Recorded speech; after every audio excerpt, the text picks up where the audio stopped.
Hi friends, it's Miss J. I'm in our classroom and I'm happy to be back, but I'm missing you. We're going to be doing some learning videos, just like as if you were at school.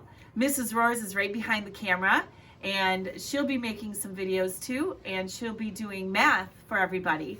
And so we're going to do a reading lesson for today, and I have a story to read, and hopefully you'll practice and read along with me. So here we go. We're going to start with our first part, which is reading our poem. It says, something about me. There's something about me that I'm knowing. There's something about me that isn't showing. I'm growing. And that was written by somebody who's anonymous. We don't really know who wrote that poem. But I bet you're growing. We haven't seen you in so long. I bet you're super tall and you've lost some more teeth. That's all signs that you're growing up. So in this poem, I saw some words. I heard some words that were rhyming. These two words were the same. They say me, me. And then these words say knowing, showing. Those words rhyme because they sound the same at the end. And knowing, showing, and this word growing, they all rhyme because they sound the same at the end. So I really like that poem. I bet you are growing really fast. All right, today for this week, we're going to be learning about our new sight words. Some of these we've already seen before, and we're going to practice them down here. So I'm going to say it, and you say it at home. Said, good, was, then, ate, could. And this word ate is the kind of word that goes with food when you're eating food, not the number. Let's read some sentences and see if we can find the sight word that is in the sentence for this week. My dad said I could ride my bike. Did you find the sight word? Did you say said? You were right. This watermelon tastes good. Can you find the sight word? Did you say good? Awesome. It was our turn to do the dishes. I think the word is was. Did you find that? The baby played and then clapped her hands. Did you find it? It's the word then. Yesterday we ate lunch outside. Remember this word, eating food? Ate. Did you know I could jump so high? The word in this sentence is could. Great job, friends. Those are our sight words for this week. All right. I think what we'll do right now is talk about, we're going to move this really quick, and I'm going to read a story to you. And it has some vocabulary words in it for this week. Remember when we used to do all of these words and we read them and then we talked about those words and what they meant. So the words this week for our story, A Tiger Grows Up, are pounces, cub, den, blend, prey, and scraps. So in our story today that I'm going to read to you in a minute are these words. I hope that you can listen to the story and see if you can hear those words when we come to them in the story. So pounces means to jump on something, right? By maybe surprise. A cub is the name of a baby tiger. A den is a place where a tiger lives. Blend, that's kind of like camouflage. They blend in, you can't really tell. I bet it has something to do with the tiger stripes. What do you think? So blend. Prey would be the animals that tigers eat, and scraps might be something to do with food. You'll have to see in the story, and it'll help us make sense.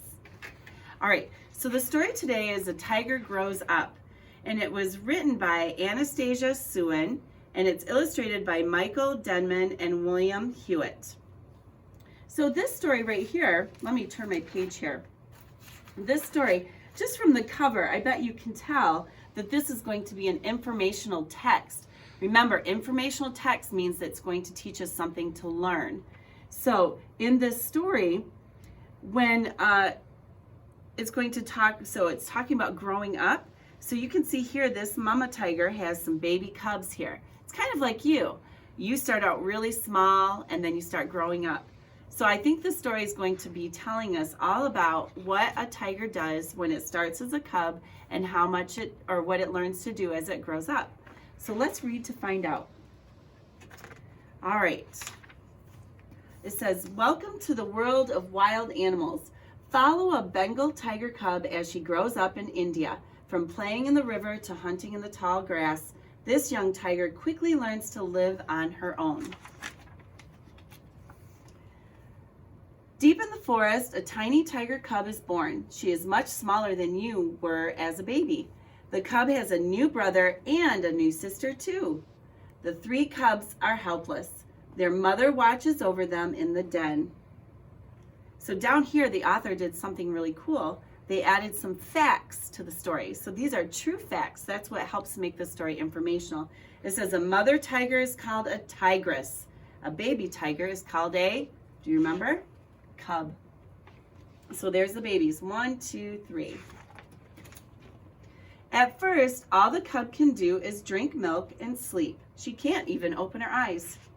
Her mother must hunt for food. The tigress hides her cubs in the shadows when she leaves. Their stripes blend in with the colors of the forest. There's our word blend. Down here for the fact, it says tigers have orange, black, brown, and white stripes. Each tiger has a unique pattern of stripes. At just 1 week old, the small cub tries to stand up. Crash! She falls down. She gets up and tries again. She'll learn soon enough. Since the cubs can't walk, the tigress moves them by holding the scruff of their necks. The skin on the cub's neck is loose so it doesn't hurt. It says young cubs eat and sleep most of the day. They sleep under the trees or in their den. There's another word, den. On the prowl, the cub is now 3 months old and can walk. Look how much she's grown. The tigress brings her cubs meat scraps. There we go, there's that word, scraps. The cubs chew the meat with their baby teeth. A tiger cub drinks milk from their mother for about 5 months. Tigers are mammals. They drink milk from their mother. As they grow older, they become meat eaters and carnivores. At 6 months old, it's time for the cub's first hunting lesson. The tigress takes the cubs with her on a hunt. They hide in the grass and watch. The tigress slowly stalks her prey. There's our vocabulary word. She hides in the shadows as it comes near. She quickly pounces on an unsuspecting deer. There's another word right there, pounces. Tigers can see in the dark. They hunt at dusk or early in the morning. In the morning, the tiger cub plays in the river. Splash! The tiger cub catches a fish and eats it. She is learning to hunt on her own. Tigers are one of the few cats that like water. Lily and Bella do not like water. A tiger drags its prey to a safe place to eat. One deer can feed a tiger for 5 or 6 days. Look out! The cubs are now strong enough and fast enough to catch animals by themselves. Look how much they have grown. Tiger cubs stay with their mother until they are about 2 years old. Several female tigers may live within a male tiger's territory, but male tigers do not share their territory with other males. Young tigers often live together after they leave their mother. Soon they each go off to find their own territories. Territories are like parts of the land or places that animals might live.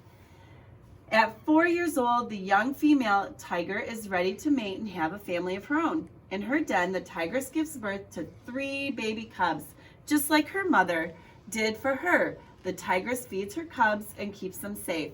A new family is started in the forest. Families are ready to mate at 3 or 4 years old. Males are ready at 4 or 5 years old. And at the end of the story, the author did a really cool diagram. We've talked about this before. They're labeling their pictures, but instead of writing a word, they wrote numbers right there. So they're talking about the tiger's ears. Tigers have small white spots on the back of the ear and it looks like another eye. Number 2 says eyes. Bengal tigers have yellow eyes. White tigers have blue eyes. Number 3 is pointing to their feet. It says feet. Tigers can walk without making a sound because of the padding on their feet. And number 4, fur. A tiger's stripes are on its fur and on its skin. And then this is the area here where we can find most of the tigers in the world, over here in India. And then the author did a really cool thing too. He put in a glossary, which is also part of an informational book. So it goes over a lot of the words that were in the story. In case you didn't know what they meant, you could read the definition here. So that was our story about a tiger grows up. Now I just want to go back and ask you a couple of questions really quick. Mrs. Rose's arms, I think, are getting tired. All right, so back on this page right here, one of the questions is, can you tell your mom or maybe your siblings what this story or book was mostly about? Take a minute and just tell your parents. And then also, if you can remember, where did the tiger live? If you look at its surroundings, what do you see? Okay? You might have answered that this book is about a tiger cub and its family of tigers and how the mother raised the babies from when they were little till they were grown and could live on their own. And you might have also said that the baby tigers lived in maybe a forest or a place where there's lots of trees and a den and places where they can stay hidden. There's tall grass. Those are all parts of the setting or place where the tigers live. So that's a really important thing to know about this story. And then on this page here, I wanted to see, what did you learn about the tiger cub? There were several things in the story that we learned, right?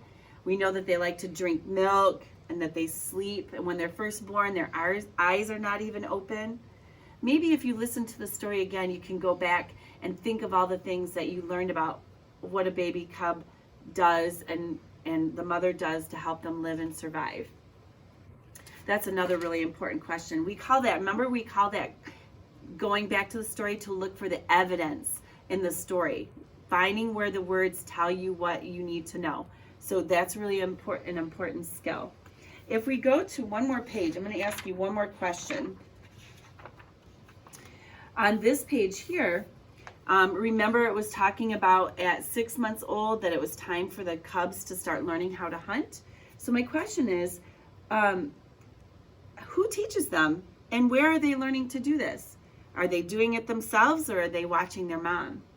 So in this story, it says they learn to hunt by watching their mom. I hope that's what you remember from the story. And again, asking that question is, who's teaching them and how are they learning? You go back to the story for the text evidence. You're looking for the words that tell the answer to the question. So those are really important questions to ask when you're reading a story.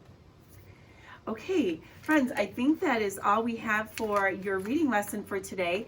And on the next time we talk, we're going to be doing a little bit of reading and a little bit of writing. So I'll see you soon.